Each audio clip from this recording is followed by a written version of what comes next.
Hello students, मैं अरविंद चौधरी स्वागत करता हूं आप सभी का एक और लेटेस्ट वीडियो में। आज के इस वीडियो में हम आयनिक इक्विलिब्रियम चैप्टर के अंदर एक नया टॉपिक स्टार्ट कर रहे हैं, ब्रोस्ट एंड लोरी द्वारा अमल छात अवधारणा या संकल्पना। देखो भाई साहब, ब्रोस्ट एंड लोरी ने क्या बताया? इन्होंने बताया कि जब कोई पदार्थ होता है वो प्रोटॉन का या तो दान करता है, डोनेट करता है या फिर उसको ग्रहण कर लेता है। तो जो पदार्थ H प्लस मीन्स प्रोटॉन को दान करेगा, डोनेट करेगा, वो क्या कहलाएगा? एसिड कहलाएगा, अम्ल कहलाएगा। इसका उल्टा अगर कोई पदार्थ प्रोटॉन मतलब H प्लस को ग्रहण कर लेगा, वो क्या कहलाएगा? क्षार कहलाएगा। अब यहाँ पर क्या है कि बच्चों, इसके अंदर हम एग्जाम्पल से आगे समझेंगे, वन बाय वन आपके पूरा समझ में आ जाएगा। सबसे पहली लाइन आपको यही याद रखनी है कि कोई भी पदार्थ है वो प्रोटॉन मतलब H प्लस को या तो डोनेट करेगा या गेन करेगा, दो ही काम कर सकता है। जो दान करेगा H प्लस आयन का वो तो एसिड हो जाएगा, और जो ग्रहण कर देगा H प्लस मतलब प्रोटॉन को वो क्या हो जाएगा? क्षार हो जाएगा, बेस हो जाएगा। चलो मैं आपको थ्योरी दिखा देता हूँ थोड़ी सी, उसके बाद कंटिन्यू करते हैं, है ना। जो पदार्थ, कोई भी पदार्थ है वो क्या करेगा? H प्लस आयन का क्या करेगा? H प्लस को क्या बोल दोगे? प्रोटॉन। ये तो आप लोगों को पता ही है ना। H प्लस को क्या बोलते हो? प्रोटॉन बोल देते हो। तो जो प्रोटॉन का क्या करेगा?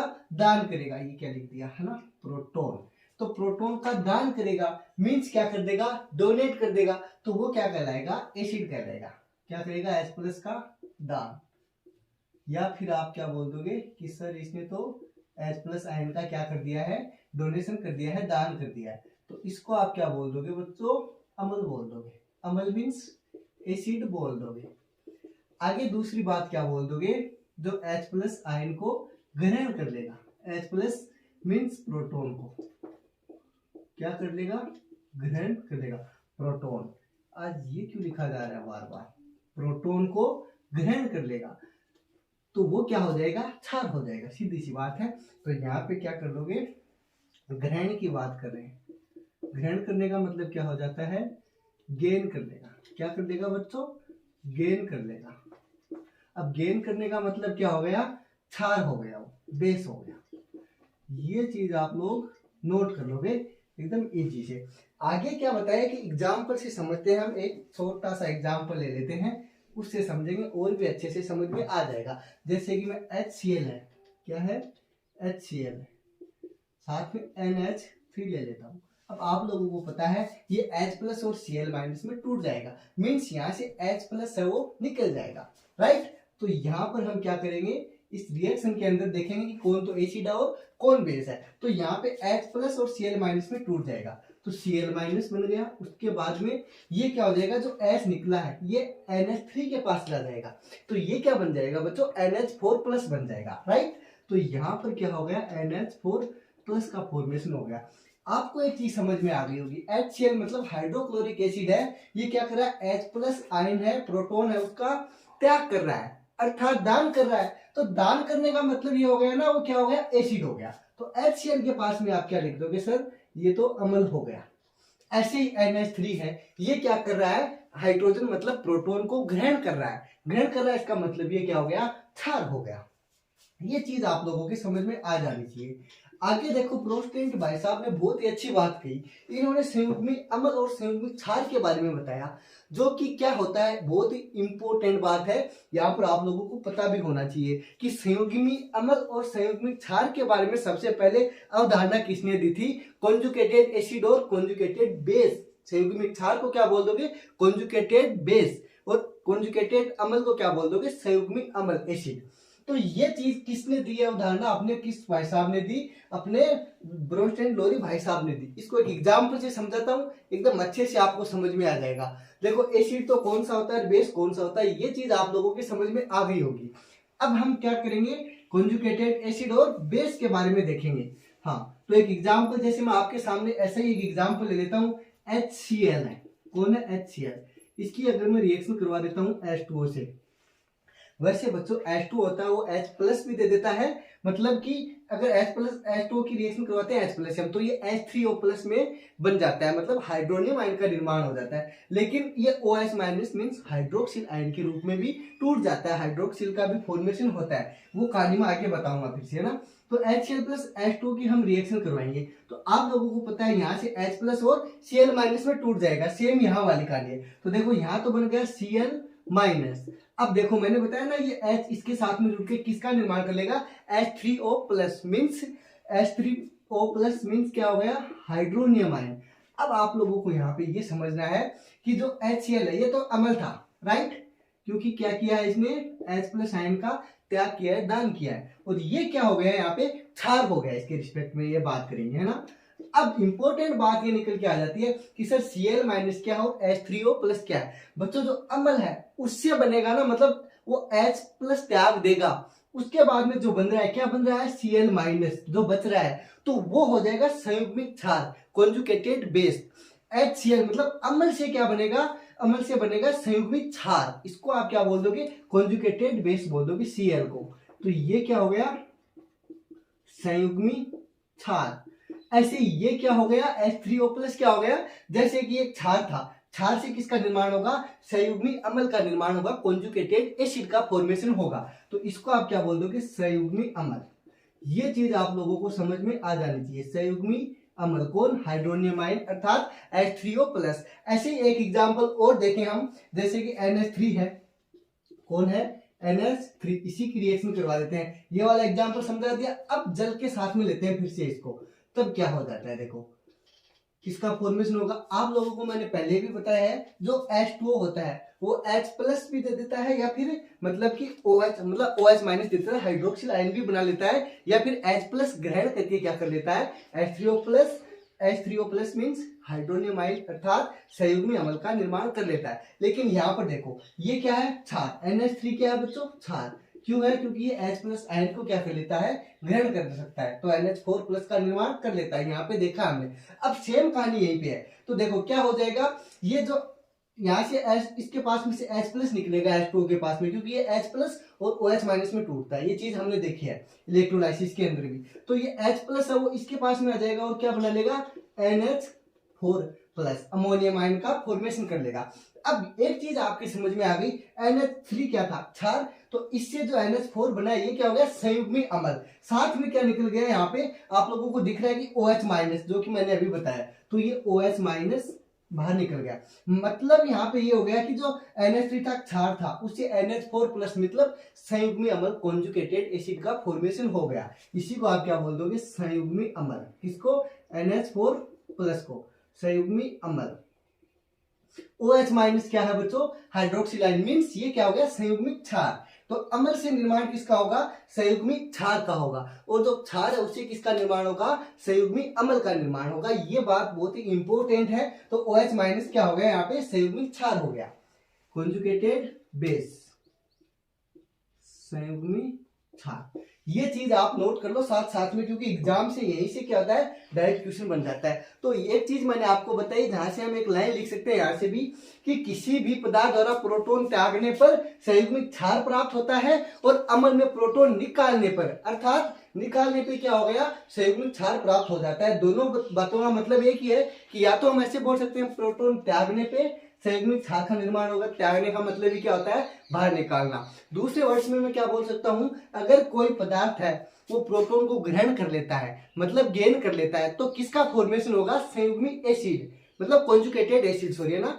संयुग्मिक अम्ल का निर्माण होगा। या फिर मैं क्या बोल सकता हूं, क्षार द्वारा प्रोटॉन लेने पर संयुग्मिक अम्ल का निर्माण होता है। ये चीज मैं यहाँ से बोल सकता हूं। तो स्टार लाइन लगा के आप दोनों लाइन लिख लो जो मैंने बताई है। क्या पहली लाइन क्या बताई, प्रोटॉन त्यागने पर संयुग्मिक क्षार प्राप्त होता है, राइट। किसी पदार्थ द्वारा प्रोटॉन त्यागने पर, प्रोटॉन त्यागने पर, त्यागने का मतलब डोनेट करने पर, प्रोटॉन त्यागने पर। अब प्रोटॉन त्याग रहा है, इसका मतलब किसका फॉर्मेशन होगा, संयुग्मिक क्षार का, संयुग्मिक क्षार। संयुग्मिक क्षार को इंग्लिश में क्या बोल दोगे, कॉन्जुगेटेड बेस, मींस शॉर्टकट में क्या बोल दूंगा बच्चों, CB। आगे मैं CA बोल दूंगा, CB डायरेक्ट बोलूंगा ना, तो CA का मतलब कॉन्जुगेटेड एसिड और CB का मतलब कॉन्जुगेटेड बेस। दूसरा मैं क्या बोल सकता हूँ, प्रोटॉन लेने पर किसका निर्माण होगा, संयुग्मिक अम्ल का निर्माण होगा। तो प्रोटॉन त्यागने के बाद में सेकंड स्टार पॉइंट क्या आ जाएगा, कि प्रोटॉन ग्रहण करने पर या लेने पर, ग्रहण करने पर, एक सेकंड है ना, ग्रहण कर लिया, गेन कर लिया, ग्रहण करने पर किसका निर्माण होगा? संयुग्मी अम्ल का। संयुग्मी अम्ल का मतलब क्या हो गया? Conjugated acid Ca। क्या बोल दोगे शॉर्टकट में? Conjugated acid Ca। अब यहां तक आप लोगों की चीज समझ में आ गई होगी। आगे हम एक बहुत ही इंपॉर्टेंट बात यहाँ पे बोल सकते हैं बच्चों। क्या बात बोल सकते हैं? इनको देखे, एग्जांपल्स को देखे कि ब्रोस्टेंट लोरी के अकॉर्डिंग हम क्या बोल देंगे? जितना अम्ल दुर्बल होगा, ब्रोस्टेंट अम्ल जितना दुर्बल होगा वो उतना ही संयुग्मिक क्षार होगा, उतना ही क्या होगा? प्रबल संयुग्मिक क्षार होगा, क्षारक होगा, ऐसे बोल सकते हो। दूसरी लाइन में ऐसे भी बोल सकता हूं कि प्रबल अम्ल का संयुग्मिक क्षार सदैव दुर्बल होता है। ये बात बहुत ही इंपॉर्टेंट हो जाती है, स्टार लाइन है कि दोनों की दोनों लाइन में आपको नोट करवा देता हूं। यहाँ से आपने स्क्रीनशॉट ले लिया होगा, फिर आगे चलते हैं। मैं आपको नोट करवा दूं, इससे पहले आप स्क्रीनशॉट ले लो, आगे चलिए। हाँ, ले लिया स्क्रीनशॉट? चलो इरेज कर दें। हाँ ठीक है, उतार लो एक सेकंड।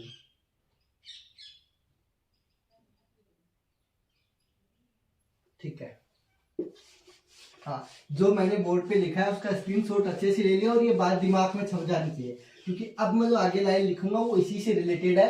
अगर ये चीज याद नहीं है तो आपको आगे समझने में परेशानी होगी, इसलिए अब इसको सबसे पहले आप क्या करो? रिवाइज कर लो जो मैंने आपको स्क्रीनशॉट ले आया है अभी वो। तो अब आगे चलेंगे, आपने रीड कर लिया होगा फिर से। अब मैं आपको फिर से एक बात लिखा देता हूँ यहाँ पे कि ब्रोस्टेंट अम्ल जितना दुर्बल होता है, स्टार लाइन है, ब्रोस्टेट, ब्रोस्टेंट भी लिख सकते हो या फिर ब्रोस्टेट भी लिख सकते हो, है ना? ऐसे ब्रोस्टेट, क्या? ब्रोस्टेट अम्ल जितना दुर्बल होता है, ब्रोस्टेट अम्ल जितना दुर्बल होता है, दुर्बल मतलब वीक, जितना वीक होता है उतना ही क्या होगा? वो उतना ही ज्यादा संयुग्मिक क्षार प्रबल होगा, उतना ही ज्यादा क्या होगा? संयुग्मिक क्षारक प्रबल होगा, राइट? तो ब्रोस्टेट अम्ल जितना दुर्बल होता है, संयुग्मिक क्षारक उतना ही प्रबल, इसका ऑपोजिट है ना? संयुग्मिक क्षारक या फिर क्षार, संयुग्मिक क्षारक उतना ही प्रबल, उतना ही क्या होगा? स्ट्रोंग होगा। प्रबल का मतलब क्या हो जाता है? स्ट्रोंग। ये टर्म्स तो आपने पढ़ ली होगी। और दुर्बल का मतलब क्या हो जाता है? वीक हो जाता है, डब्ल्यू। हाँ, तो यहां से हम इंपोर्टेंट लाइन लिख सकते हैं ना, सेकंड लाइन क्या लिख सकते हैं कि प्रबल अम्ल का संयुग्मिक क्षार सदैव दुर्बल होता है। स्टार लाइन हो गई। प्रबल अम्ल का क्या लिख दूंगा मैं यहाँ पे बच्चों? प्रबल अम्ल का, प्रबल अम्ल, प्रबल अम्ल, प्रबल अम्ल का मतलब क्या हो गया? Strong acid. क्या हो गया? प्रबल अम्ल। इसको मैं शॉर्टकट में क्या लिख दूं? Sa। प्रबल अम्ल मीन्स स्ट्रॉन्ग एसिड। इसका क्या होगा? प्रबल अम्ल का संयुग्मिक क्षार सदैव दुर्बल होगा, है ना? ये चीज लिखनी है। प्रबल अम्ल का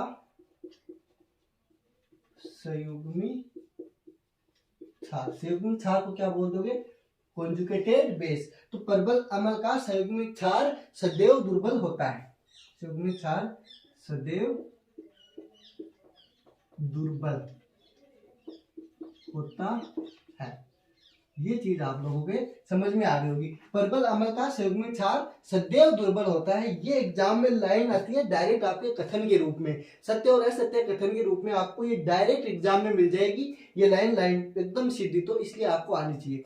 तो यहाँ पर हम क्या करेंगे बच्चों? आगे एक इंपॉर्टेंट लाइन लिखने वाले हैं कि संयुग्मिक अम्ल और क्षार के लिए दो बात लिखेंगे कि जो इनका Ka और Kb का मान होता है वो Kw के बराबर होता है और उसकी वैल्यू कितनी होती है? 10⁻⁴ होती है। और Ka और Kb है क्या यहाँ पे? अम्ल वियोजन स्थिरांक Ka और Kb मतलब B का मतलब बेस, क्षारक वियोजन स्थिरांक। ऐसे ही Kw मीन्स वाटर, जल का आयनिक गुणनफल। ये चीजें आप लोगों को पता होनी चाहिए, राइट? तो मैं यहाँ पे आपको ये सारा लिखा देता हूँ संयुग्मिक अम्ल और क्षार के लिए, है ना? स्टार पॉइंट सारे के सारे जो भी लिखा रहा हूँ मैं आपको स्टार पॉइंट्स ही लिखा रहा हूँ। संयुग्मी मतलब कॉन्जुगेटेड एसिड और बेस की बात चल रही है। संयुग्मी अम्ल, संयुग्मी अम्ल क्षार के लिए या क्षार युग्म के लिए, युग्म मीन्स पेयर, जोड़ा, क्या हो जाएगा? यहाँ पे क्या फॉर्मूला निकल के आ जाएगा? Ka और Kab का डॉट मीन्स क्रॉस किसके इक्वल हो जाएगा? के डब्ल्यू के, ये चीज आप लोगों के समझ में आ जाती है। और के डब्ल्यू की वैल्यू कितनी होती है, 1 इंटू 10⁻⁻14 के इक्वल होती है। बहुत ही इंपॉर्टेंट लाइन है। के ए और के बी का डॉट लिख दो, डॉट का मतलब प्रोडक्ट क्या होता है, मल्टीप्लाई होता है। ये किसके इक्वल होता है, के डब्ल्यू के होता है, जिसकी वैल्यू कितनी होती है 1 इंटू 10⁻⁻14 के इक्वल हो जाती है। के ए क्या है यहाँ पे बच्चों, के A means base, sorry A means acid, B means base, W means water. तो के ए का मतलब अम्ल वियोजन स्थिरांक हो जाएगा। क्या, के ए मीन्स अम्ल मीन्स एसिड, अम्ल वियोजन स्थिरांक हमने पूरा निकाला है। स्थिरांक वगैरह पीछे आप देख भी सकते हो। के बी क्या हो जाएगा, क्षार वियोजन स्थिरांक। क्या हो जाएगा, क्षार वियोजन स्थिरांक। ऐसे के डब्ल्यू, के डब्ल्यू का मतलब वाटर हो गया। यहाँ पे किसकी बात करेंगे, जल का आयनिक वियोजन होता है, गुणनफल होता है, उसकी बात करेंगे। जल का आयनिक गुणनफल, आगे बात समझ में, जल का आयनिक गुणनफल। अब देखो यहां से हमारे पास में क्या निकल के आ गया, ये कोफिशिएंट की वैल्यू निकल के आ गई। अब यहां से एक हमारे पास में क्वेश्चन बन जाता है कि कौन सा तो अम्ल है जो संयुग्मिक क्षार, मतलब ऐसा कौन सा अम्ल है जो संयुग्मिक क्षार और अम्ल दोनों का निर्माण करता है। ऐसे क्वेश्चन आते हैं, इसके लिए हमारे पास में इसकी जरूरत पड़ती है। तो मैं इसके लिए आपको डायरेक्ट छोटी सी ट्रिक लिखा देता हूँ यहाँ पे कि आपको पता चल जाए। जैसे एसिड और बेस दोनों के लिए, जैसे मैं कॉन्जुगेटेड एसिड की बात करूं सबसे पहले, किसकी, कॉन्जुगेटेड एसिड की, Ca। कॉन्जुगेटेड एसिड का मतलब संयुग्मी अम्ल की बात करूं, सॉरी फॉर दैट, Ca मतलब कॉन्जुगेटेड एसिड। संयुग्मी अम्ल का निर्माण कैसे होगा, कंजुगेटेड एसिड संयुग्मी अम्ल, अम्ल किससे बनता है, क्षार से बनता है। और क्षार के साथ में मतलब क्या होता है, प्रोटॉन बाहर निकल जाता है। क्षार से अगर प्रोटॉन बाहर निकल जाएगा, H+ आयन बाहर निकल जाएगा, तब किसका निर्माण होगा, Ca का निर्माण होगा। तो यहाँ पर इंपॉर्टेंट बात आप ये लिख दोगे कि सर क्षार प्लस में H+ है वो निकल गया, मतलब क्षार से अगर H+ निकल जाए तो किसका निर्माण होगा, कंजुगेटेड एसिड का निर्माण होगा। इसका ऑपोजिट अगर मैं Cb कर दूं, Cb का मतलब कॉन्जुगेटेड बेस, संयुग्मिक क्षार का निर्माण कैसे होगा, एसिड में से क्या हो जाए, अगर H- हो जाए। यहाँ पे तो क्षार के साथ में क्या हो रहा था, H+ जुड़ रहा था, सॉरी उल्टा बोल दिया होगा, क्षार के साथ में H+ जुड़ रहा था। यहाँ पे एसिड से क्या हो जाएगा, H- निकल जाएगा। ये चीज हम क्या बोल देंगे, H+ है वो बाहर निकल गया, तब किसका फॉर्मेशन हो जाएगा, कॉन्जुगेटेड बेस का फॉर्मेशन हो जाएगा। ये इंपॉर्टेंट लाइन थी जो कि आपको आनी चाहिए। मैंने क्या बोला है, Ca का निर्माण कब होगा, क्षार के साथ में अगर H+ जुड़ जाए, मतलब दान कर ले, ग्रहण कर ले ऐसे, और एसिड में से अगर H+ आयन निकल जाए, तब किसका निर्माण होगा, Cb का निर्माण होगा, कॉन्जुगेटेड बेस का निर्माण होगा। ये चीज मैंने आप लोगों को यहाँ पे समझाई है। अब देखो आगे इंपॉर्टेंट बात करते हैं। यहाँ पे बहुत ही इंपॉर्टेंट लाइन आ जाती है कि सर अम्ल की प्रोटॉन देने की प्रवृत्ति, विलायक के रूप में क्षार की प्रोटॉन ग्रहण करने की प्रवृत्ति, ये किस पे निर्भर करती है, अर्थात इसके आधार पे हम कितने प्रकार के विलायकों में बांट सकते हैं इनको, ये इंपॉर्टेंट बात है। तो अम्ल की प्रोटॉन देने की प्रवृत्ति विलायक के रूप में क्षार की प्रोटॉन ग्रहण करने की प्रवृत्ति पर निर्भर करती है। और ये कितने आधार के विलायकों पर निर्भर करती है, 4 प्रकार के भागों में बंट जाता है, मतलब 4 प्रकार के विलायकों का फॉर्मेशन हो जाता है। यहाँ पे यही बात निकल के आ जाएगी कि अम्ल की प्रोटॉन देने की प्रवृत्ति और क्षार की ग्रहण करने की प्रवृत्ति के ऊपर निर्भर करती है। और ये कितने भागों में बांट देते हैं, इसको 4 भागों में बांट देते हैं। कौन कौन से हो जाएंगे वो आगे अभी देखते हैं, इसको मैं इरेज कर देता हूँ, राइट। हाँ, तो वो चारों भाग हैं वो यहाँ पे हम लिखेंगे। आप स्क्रीनशॉट लेके इसका रिवीजन कर सकते हो वापस से, क्योंकि ये याद रहेगा तभी हम आगे बढ़ पाएंगे। अगर ये याद नहीं रहा तो फिर आपको आगे समझने में दिक्कत होगी, इसलिए जो भी पढ़ाएंगे वो सारा दिमाग में रहना चाहिए। हाँ, तो कितने भागों में बांट देंगे बच्चों उसको हम, 4 भागों में। 4 कौन कौन से, सबसे पहला भाग कौन सा, प्रोटोजेनिक विलायक, अर्थात प्रोटोन दाता। अगर प्रोटोन दे रहा है, डोनेट कर रहा है, इसका मतलब वो क्या है, एसिडिक है, एसिड है, अम्लीय है, तो प्रोटोन का दान करेगा अगर अम्लीय है। और अम्ल कौन कौन से हैं हमारे पास में, एसिड कौन कौन से हैं, जैसे कि स्ट्रॉन्ग एसिड की बात करें, सबसे पहले H2SO4 हो गया, HCl हो गया, HNO3 हो गया, H2CO3 हो गया। ये सब क्या है, अम्लीय है, क्योंकि ये प्रोटोन का दान करते हैं। इसलिए सबसे पहले हेडिंग डालो प्रोटोजेनिक विलायक। क्या,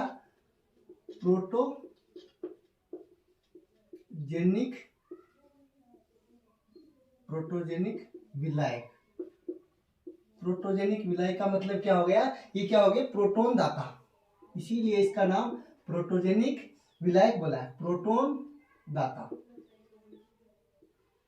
प्रोटोन दाता, प्रोटोन दाता होने का मतलब क्या हो गया, ये अम्लीय हो गए, क्योंकि प्रोटोन होता है वो H+ आयन का क्या कर देता है, दान कर देता है, डोनेट कर देता है। तो अगर दान कर दिया तो ये क्या हो गए, अम्लीय हो गए।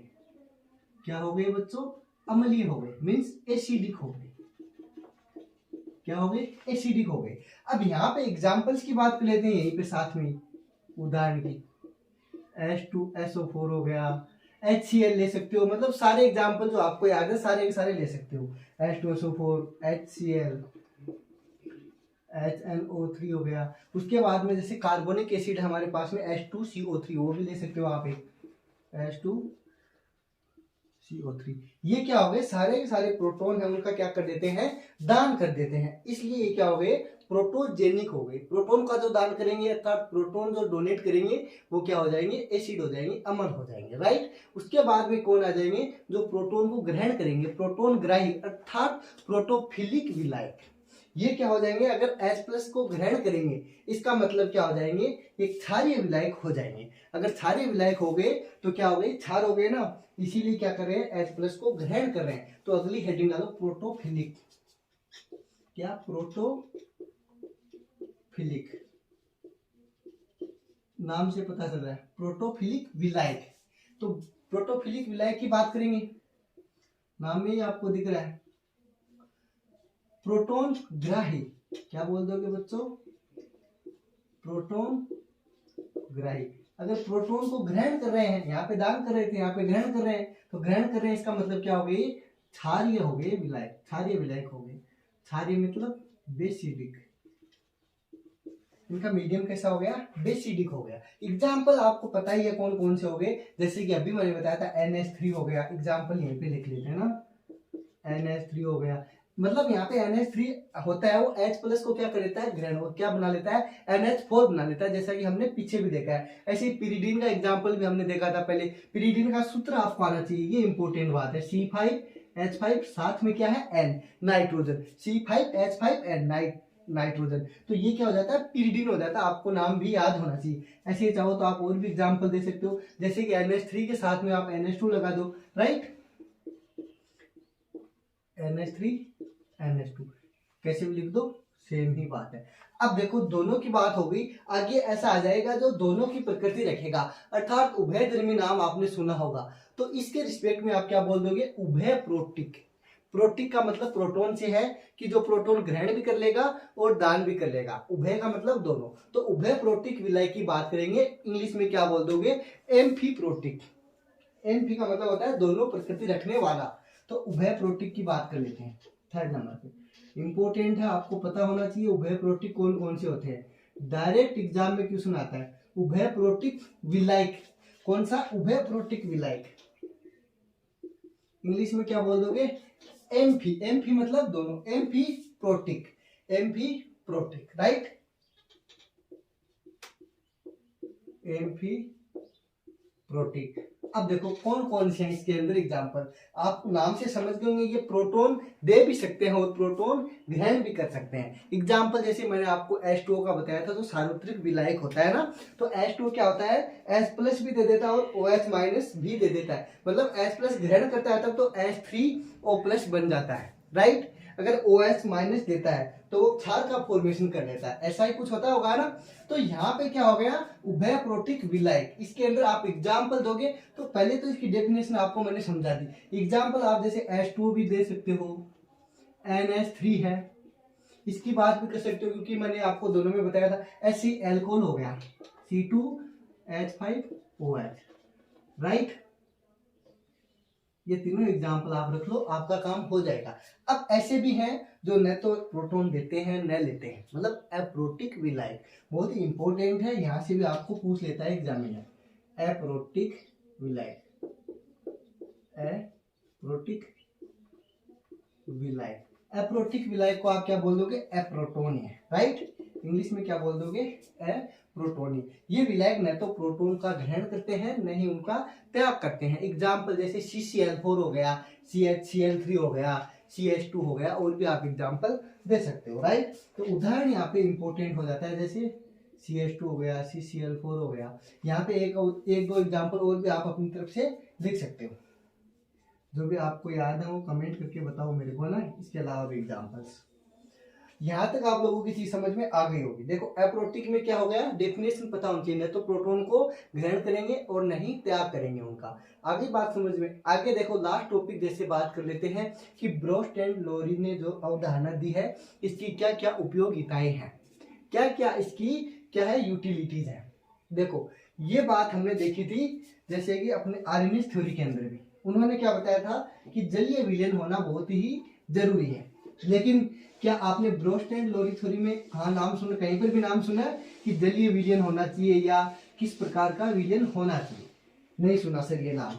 तो सबसे पहली उपयोगिता तो यही हो गई कि ये जल के अलावा भी काम करता है, ये नियम, ये थ्योरी उसके अलावा भी काम करती है। लेकिन आर्यनिस्ट थ्योरी क्या थी, सिर्फ जलीय विलयन में ही काम कर रही थी। तो यहाँ पे क्या हो गया, जल के अलावा भी अन्य विलायकों में भी अम्लीय और क्षारीय गुणों की हम व्याख्या कर सकते हैं। तो उपयोगिता के अंदर, यूटिलिटी के अंदर सबसे पहली बात तो यही लिख दो आप, उपयोगिता।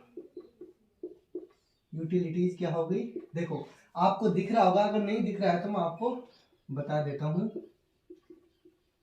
यूटिलिटीज मतलब उपयोगिताएं क्या क्या है। सबसे पहले क्या, जल के अलावा भी, जल के अलावा भी, क्योंकि अगर लिमिटेशंस लग जाएगी कि सिर्फ जल में ही हो, तब तो क्या हो जाएगा, ये भी क्या होगी, इसकी कमी होगी। लेकिन ये जल के अलावा भी क्या करेगा, अन्य विलायकों में भी क्या करेगा, अम्ल और क्षारीय गुणों की व्याख्या करेगा। जल के अलावा अन्य विलायकों में भी अम्ल, एसिड बेस, क्षार के गुणों की व्याख्या करता है। आगे लिख लो, व्याख्या करता है। सबसे इंपॉर्टेंट बात तो यही होगी। उसके बाद में हमने देखा Ka.Kb इक्वल टू Kw था, अर्थात अम्ल क्षार की हम आपेक्षिक सामर्थ्य की भी व्याख्या कर सकते हैं एक दूसरे के रिस्पेक्ट में, है ना। इंपॉर्टेंट पॉइंट सेकंड पॉइंट क्या लिख दोगे, अम्ल क्षार की अपेक्षिक, अम्ल क्षार की अपेक्षिकता की बात करेंगे, अम्ल क्षार की अपेक्षिक सामर्थ्य की बात कर लेंगे, है ना, व्याख्या की बात कर लेंगे। अम्ल क्षार की अपेक्षिक सामर्थ्य का मतलब स्ट्रेंथ, सामर्थ्य की भी व्याख्या करता है। ये इंपॉर्टेंट बात हो जाएगी। इसके बाद में सर इसकी क्या कुछ लिमिटेशंस हैं? बिल्कुल है सर। क्या लिमिटेशंस है? इसकी एक लिमिटेशन है जो कि बहुत ही इंपॉर्टेंट है। तो इस अवधारणा की कमी की बात करोगे, लिमिटेशंस की बात करोगे, लास्ट पॉइंट क्या हो जाता है बच्चों, हमेशा ही लिमिटेशंस की बात करते हैं। अब देखो कमी तो है सर, बिल्कुल है। क्या है? जैसे हमने लास्ट पॉइंट देखा था, एप्रोटोनीय विलायक होते हैं। जैसे कि हमने और भी एग्जांपल देने हो, जैसे AlCl3 हो जाता है, SO2 देखा, CO2 देखा। तो ये क्या होते हैं, अम्लीय गुणों की व्याख्या की धारणा नहीं की जा सकती इसके अंदर, क्योंकि वो न तो प्रोटॉन देते हैं न ग्रहण करते हैं। तो उनमें आप कैसे बता सकते हो कि सर ये अम्लीय है क्षारीय है? तो ब्रोस्ट एंड लोरी की यही कमी थी इस अवधारणा की कि ये क्या करते हैं, अप्रोटोनीय विलायकों, जैसे एग्जांपल बता दोगे, एल्यूमिनियम क्लोराइड AlCl3 हो गया, SO2 CO2, बहुत सारे BF3 ZnCl2, इनके अम्लीय गुणों की व्याख्या इस अवधारणा से नहीं की जा सकती। आगे कहानी समझ रहे? तो बस यही चीज आपको लिखनी है, क्या, अप्रोटोनीय विलायकों की, प्रोटोनीय विलायकों की व्याख्या, अप्रोटोनीय विलायकों की अम्लीयता की व्याख्या नहीं करता, अम्लीयता की व्याख्या नहीं करता। अप्रोटोनीय विलायक कौन कौन से हो सकते हैं? जैसे कि मैंने आपको बताया AlCl3 हो गया। ऐसे आप क्या कर सकते हो, ZnCl2 भी इसके अंदर दे सकते हो एग्जांपल, BF3 भी दे सकते हो, बहुत सारे दे सकते हो, राइट। ZnCl2 हो गया, BF3 हो गया। ऐसे ही आप क्या है कि बहुत सारे एग्जांपल मैंने और भी बताए आपको, वो दे सकते हो, SO2 वगैरह हो गया, CO2 नहीं, हाँ CO2 हो गया। बस एग्जांपल आप इसके अंदर दे सकते हो। क्या हो गया, SO2 CO2 etc, ये सारे क्या हो गए, एप्रोटोनियम विलायक हो गए। यहाँ तक आप लोगों की समझ में आया होगा। अब कल मिलते हैं एक और नए टॉपिक के साथ, तब तक पढ़ते रहो, मस्त रहो। Thank you for watching.